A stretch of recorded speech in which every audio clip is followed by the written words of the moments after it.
Salut à tous, bienvenue sur la chaîne de Discoverdose pour une nouvelle vidéo.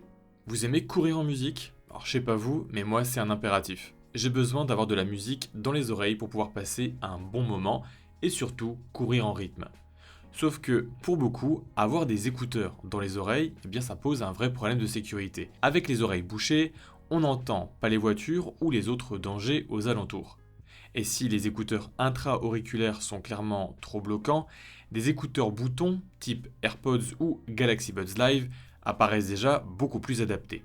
Mais si vous êtes vraiment passionné, les casques audio à conduction osseuse sont vraiment un must-have. Et dans ce domaine, je vous ai déjà testé l'Aftershokz Tregs, un casque à conduction osseuse intéressant, mais pas sans défaut. Pour ce début d'année 2022, j'ai un nouveau casque à conduction osseuse à vous présenter. Entre-temps, Aftershokz est devenu Shokz et leur gamme aussi s'est simplifiée. Aujourd'hui, place donc à l'Open Run, une version améliorée de l'Aeropex. Avant de s'attaquer en profondeur à ce nouveau casque, il est important de comprendre l'intérêt de ce produit. Les casques à conduction osseuse portent bien leur nom.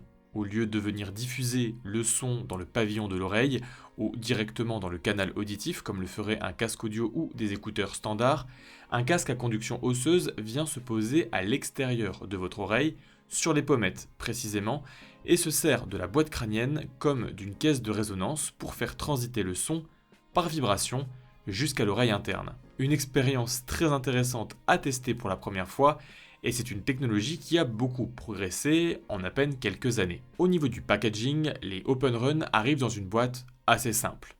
On a le casque, bien sûr, et en dessous, une pochette de protection, au toucher très agréable, on dirait une matière un petit peu enduite, et dedans, des petites notices et un câble de recharge rapide et propriétaire. Au niveau de design et ergonomie, quand on regarde cet Open Run, on se rend compte que je vous ai peut-être un petit peu menti, puisque l'Open Run n'est pas vraiment un nouveau produit. Il s'agit en fait d'une version remaniée de l'Aeropex, le top de la gamme de chez Shokz. Loin d'être un nouveau produit, on est plutôt ici sur une légère amélioration qui s'accompagne en plus d'une jolie baisse de prix, passant d'environ 200 € à 139 €.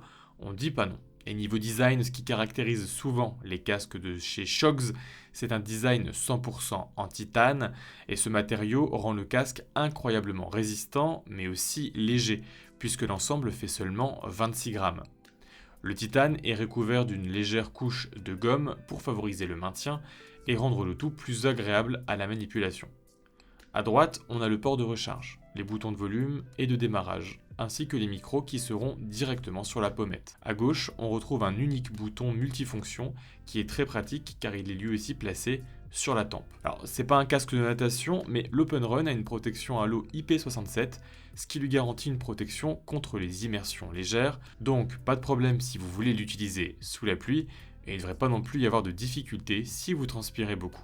D'un point de vue ergonomie et connectivité, la connexion est ici faite en Bluetooth 5 points, ce qui garantit une connexion très stable, et personnellement je n'ai eu aucune coupure, mais je remarque que le casque est toujours soumis à une latence dans certains scénarios, mais bon, on n'achète pas ce genre de casque pour du gaming, donc ça aussi on peut tolérer. L'ergonomie du casque est aussi renforcée par une prise en compte d'une connexion multipoint, ce qui nous permettra de connecter en même temps plusieurs appareils à cet Open Run et de pouvoir switcher entre plusieurs appareils en toute simplicité. Lorsque l'on achète des Open Run, c'est surtout pour une utilisation sportive. Et à ce niveau-là, le confort est clairement irréprochable. En course, avec ses 26 grammes, c'est vraiment super léger, on ne les sent presque pas. Le maintien est parfait et j'apprécie énormément le fait de ne pas avoir d'effet de résonance dans les oreilles.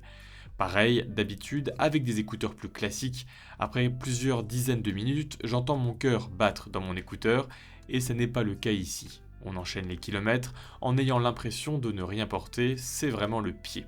Par contre, attention, le port d'un bonnet ou d'un bandana risque d'être un petit peu compliqué, surtout si, comme moi, vous avez des lunettes.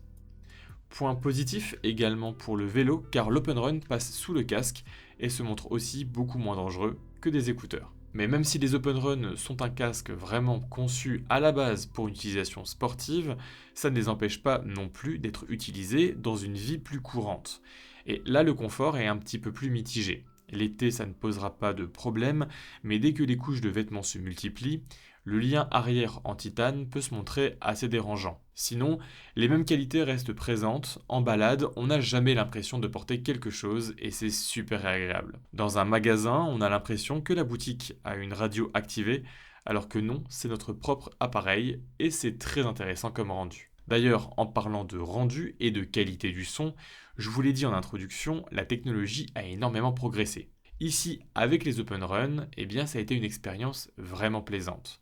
Mais on va pas se mentir, ce casque manque encore cruellement de basse, et on se rappelle souvent que ce casque est juste fait pour une seule activité, activité qui est dans son nom, la course à pied.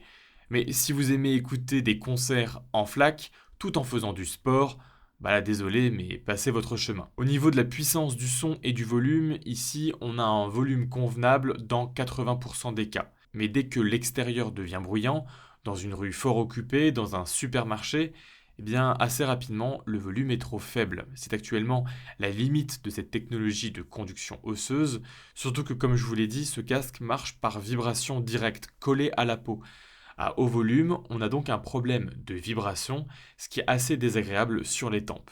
Et puis, en parlant de vibration, ces casques à conduction osseuse sont aussi fortement soumis aux fuites sonores. Donc si vous voulez être discret chez vous, c'est plié. Une particularité qui permet, par exemple, de se servir de tout objet creux comme d'une caisse de résonance. On obtiendrait presque une enceinte Bluetooth.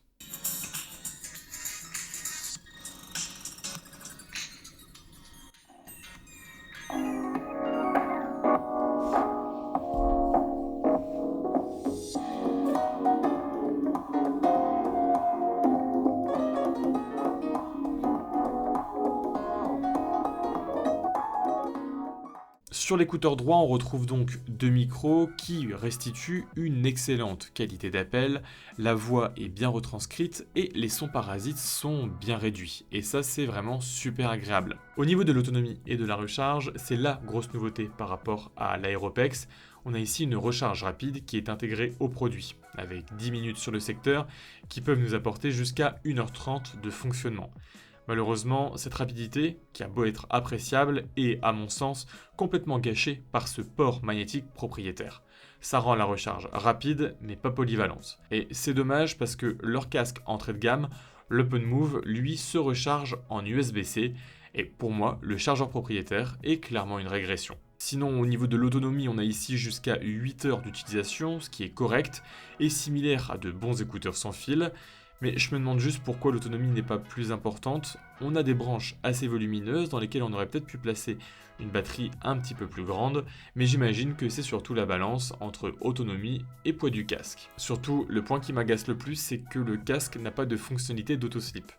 Tant qu'on ne l'éteint pas en appuyant sur le bouton, il reste en fonctionnement. Frustrant donc de le voir toujours connecté alors qu'on l'a oublié dans une autre pièce, et terriblement handicapant quand il se révèle sans batterie, quand on a besoin de lui après 2 ou 3 jours en ayant oublié de l'éteindre. Donc vous l'avez vu, l'OpenRun de Shox est un casque assez intéressant puisque innovant, mais il n'est pas non plus sans défaut.